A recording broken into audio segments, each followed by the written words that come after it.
Começa agora a sua resenha do futebol no YouTube. Top Gol!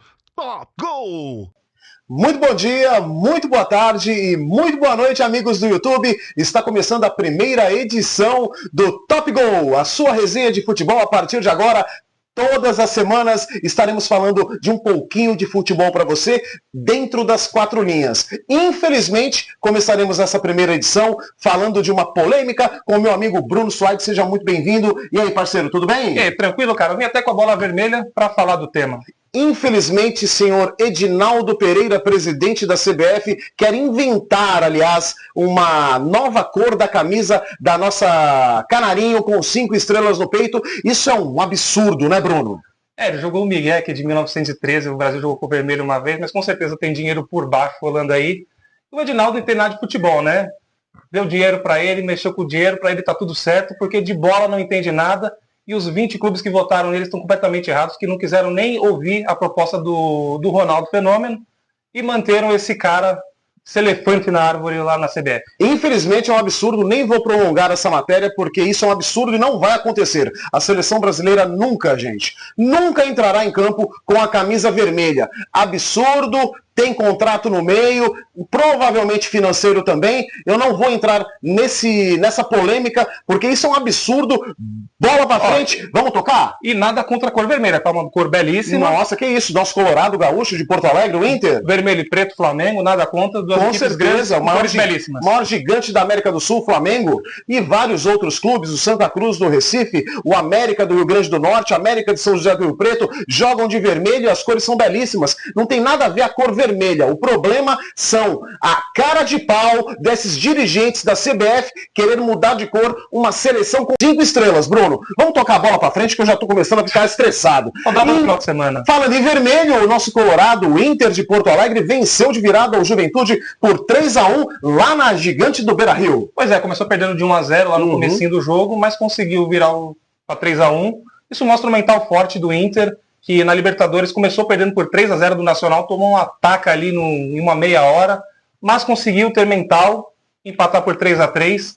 Isso mostra uma boa mentalidade da equipe colorada e isso pode ajudar demais ao longo dos campeonatos, porque um mental forte é tudo e isso o Inter não tem tido, apesar de chegar perto dos títulos aí. Chegava no final, não tinha mentalidade o suficiente para poder ser campeão. É verdade, foi vice-campeão brasileiro por 2 vezes e outras vezes vice-campeão gaúcho. Não, no total foram 9 títulos brasileiros perdidos. 9 então, vice-campeonatos. É isso que eu me lembro, né? Quando eu era pequeno, eu nem lembrava disso. Conta nessa época aí. É verdade. O Internacional, que também teve um mental forte contra o Nacional do Montevidéu na semana passada, saiu perdendo de 3-0 no Beira-Rio e conseguiu chegar ao empate com muito louvor e o Alan Patrick jogou como Zico, como Maradona, jogou o fino da bola. É o que eu falei, é um empate com gols de vitória, né? Devido à circunstância, buscar o empate perdendo por 3 não é nada fácil. É isso mesmo. E o Mirassol recebeu o Atlético Mineiro lá em Mirassol, no interior paulista, empatou em 2-2, só que tem um detalhe,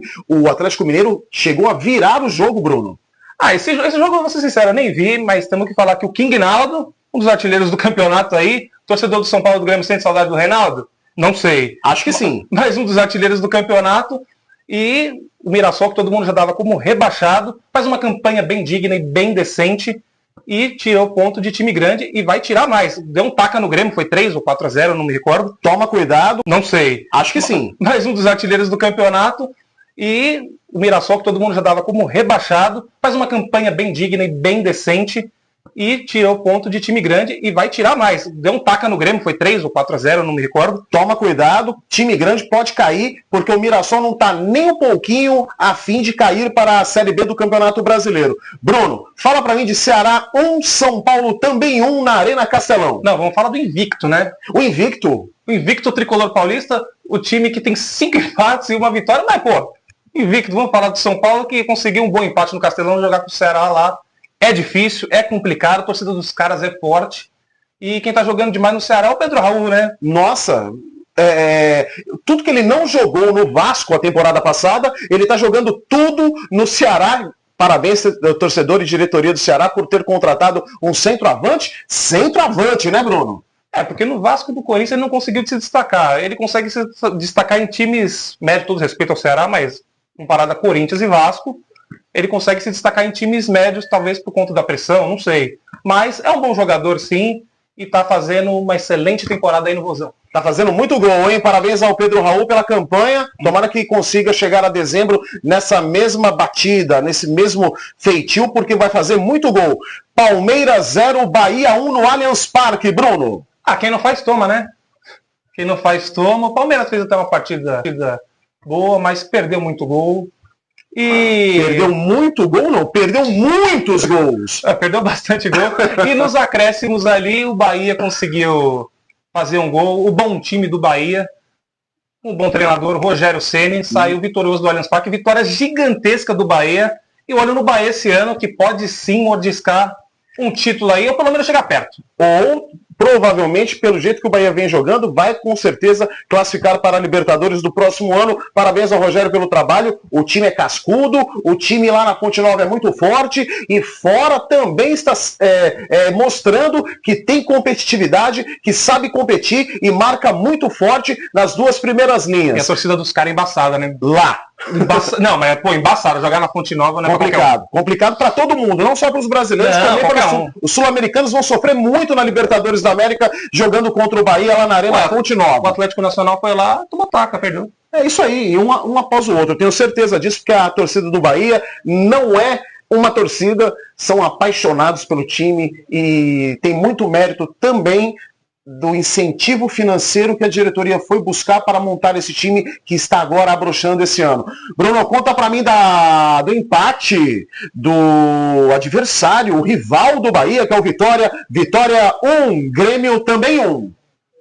O jogo, acho que o resultado não foi bom para nenhum dos dois. O Grêmio, essa temporada tá difícil de ver o Grêmio jogar bola. Complicado. Tá doído.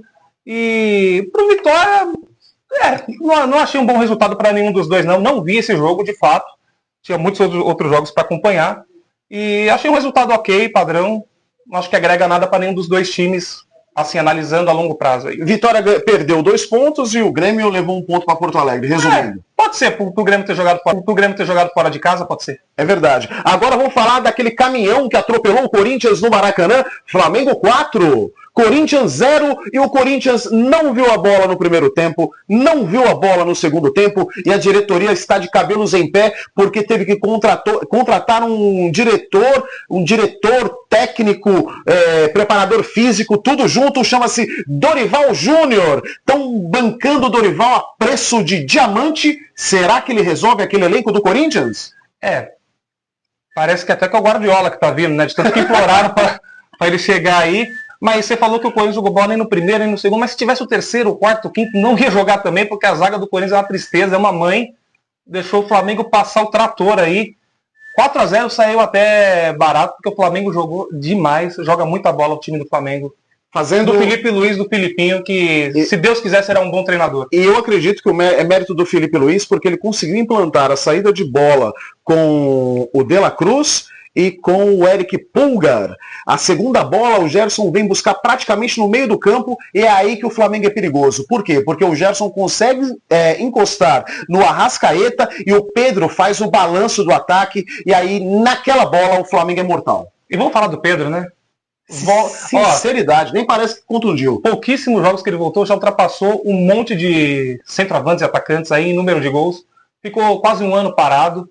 O Pedro joga bola demais, é o 9 da seleção, joga muita bola, merece todos os aplausos. Depois de tanto tempo parado, conseguiu voltar e está mostrando um bom trabalho, fazendo gol, centroavante nato. Alô, CBF, para de convocar atacante lá da Europa, que ninguém nunca ouviu falar, que saiu daqui com 11 anos de idade, nunca fez um gol em time nenhum europeu, e vocês botam o cara no banco para o cara poder no segundo tempo jogar 25 ou 30 minutos, viu? Vamos pular esse assunto. Cruzeiro 1, Vasco 0, lá em Uberlândia, no Parque do Sabiá, Bruno. Jogo meio dos desesperados, porque Cruzeiro e Vasco precisam mostrar algum tipo de resultado e nenhuma estrela tá dando resultado pro Cruzeiro. Nem Gabigol, nem Dudu. Dudu, inclusive, que já tá com o pé fora do Cruzeiro. Parece que deletaram ele. Porque ele reclamou lá que não estava sendo titular, o Gabigol tá no banco também. Quem tá resolvendo são os jogadores comuns aí do Cruzeiro, né? E que, na minha opinião, Gabigol é o próximo. O Gabigol provavelmente é o próximo, porque com salário de 3 milhões, né? É mais fácil para ele para trabalhar no supermercado BH. E o problema não é esse. O problema não é os 3 milhões, não são os 3 milhões de salário, Bruno. O problema é a rescisão, entendeu? O presidente do Cruzeiro deve estar de cabeça quente, porque é 60 milhões para um, 100 milhões para o outro, e vai ter que mandar os dois embora, porque o técnico está dando resultado e não estão colocando os 2 medalhões do Cruzeiro para jogar. Pô, tu contrata o Gabigol do que resolve o Caio Jorge, tem algum problema? Imagina um negócio desse. Bom, esse é o problema do Cruzeiro. Santos... O nosso peixe da Vila Belmiro. A torcida foi cobrar, jogou invadiu o CT hoje ontem. Jogaram na Vila Belmiro, parece que estava passeando, ou quase 8 mil torcedores protestaram contra o Santos, porque o Santos absolutamente não jogou nada contra o Bragantino. Bragantino 2, Santos 1. Teve lei do ex, né? O Sacha fez um gol. Golaço, hein? E o Bragantino acabou vencendo por 2-1. O que está surpreendendo é que o Bragantino ele tá no G4 do campeonato.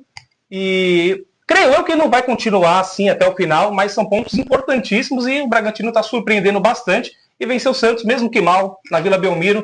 Não é fácil, mas a fase do Santos é crítica, velho. Muito é crítica. Mas precisa mostrar muito mais. A torcida está preocupada em bater 45 pontos para poder respirar e pensar no próximo ano, porque está doendo. Eu acredito que daqui 20 ou 25 dias o Neymar já esteja apto a treinar com bola, e aí o Santos é um time que se transforma com o Neymar Júnior em campo, e o Neymar com certeza vai dar toda a força para esse elenco. O Santos, eu vou bancar o Santos, hein? O Santos esse ano não cai. Se o Neymar Júnior estiver bem fisicamente, o Santos não cai. Tá bom, torcida da Vila? Mas o Santos não tem que cair independente do Neymar. O Santos tem que se manter sempre na primeira divisão. Com certeza. Time grande não pode cair. Isso é um absurdo. Sport 0, Fortaleza 0. Agora outra polêmica, Bruno. A VAR, né? Toda rodada tem um lance. Como é que você tem um árbitro, 2 assistentes na beira do campo, 4 árbitros lá nas câmeras de vídeo fazendo VAR, e ninguém viu aquela bola entrar do Fortaleza lá na Ilha do Retiro, em Recife? Pois é, eu não falo nem do pessoal que tá ali no campo, porque de fato é um lance muito rápido, não dá pra ver. Agora o cara com um vídeo ali no computador, câmera lenta, câmera do lado, câmera em todo canto, ele não conseguiu, a bola passou 30, 40 centímetros. Pô, como é que você vê, entra 30, 40 centímetros e você não percebe? É complicado, né? Se a CBF começar a pedir desculpas todas as horas nas redes sociais falando que errou, daqui a pouco não tem árbitro nenhum apitando o jogo aqui no nosso Brasil. Não, assim, o árbitro de campo, ele às vezes não dá pra ver mesmo, às vezes ele tá encoberto, o lance é muito rápido. O zagueiro passou na frente dele. Exatamente, ele tá encoberto. Mas o cara com computador, é inadmissível ele errar vendo o vídeo em câmera lenta, em câmera rápida, em tudo. É inadmissível. Ele pode colocar no slow motion, ele pode colocar em replay, ele pode colocar em alta velocidade. Enfim, gente, é inadmissível não validar um gol daquele do Fortaleza escancarado. A bola passou mais de 30 centímetros após a linha e o juiz, à primeira vista, não deu e o VAR não chamou, Bruno. E outra, esse é o nosso primeiro programa e a gente já tá falando de arbitragem. Nossa senhora. Já vamos entrar na 7ª rodada e todas elas polêmica de arbitragem. Essa rodada foi pouca, que só foi essa, se eu não me engano, a mais falada, mais repercutida. Verdade. Deve ter tido outras, mas essa foi a mais repercutida. Nas outras rodadas, um festival. E o que passa na cabeça do torcedor é esquema de aposta, com certeza. Infelizmente, porque o cara com o vídeo ele errar é uma coisa inacreditável. Assim, passa pela cabeça, infelizmente, sem acusações e sem provas. Sim, exatamente. Passa pela cabeça do torcedor ver o time dele empatar e ser debitados 2 pontos da conta dele, porque esses 2 pontos podem fazer muita falta lá na 38ª, na 36ª, na 35ª rodada do Brasileirão. Isso é muito sério. Temos que corrigir. Atenção, senhores árbitros de VAR. Teve dúvida? Chama o árbitro de campo e vamos revisar a matéria no vídeo, até que chegue uma conclusão plausível e consigam fazer o resultado ideal para a partida, né, Bruno?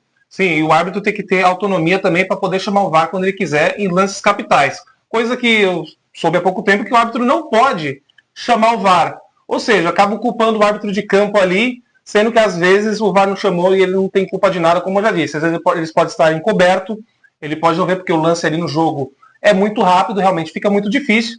E ele tem que ter essa autonomia de pelo menos 2 vezes por jogo em lances capitais, de poder chamar o VAR para ele poder ver o lance e ter a própria decisão. Senão ele vira só um personagem de campo. Acho que a CBF tem que rever essa questão do VAR chamar o árbitro. Por quê? Primeiro, de repente o zagueiro passou na frente dele, o lance está encoberto. Sim, encoberto. Ele pode chamar o VAR para recuperar a imagem e fazer a definição dele no vídeo. Eu acho que pode ser vice-versa. VAR chamando o árbitro, árbitro chamando o VAR e dar a decisão mais justa possível para ambos os clubes. Exato. E encerrar o programa de hoje, né? Bora! A Copa do Brasil tá rolando, hein? Copa do Brasil rolando, hoje é terça-feira. Acabou alguns jogos.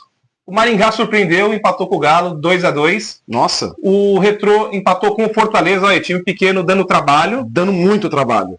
Bola rolando no momento para Fluminense e Aparecidense.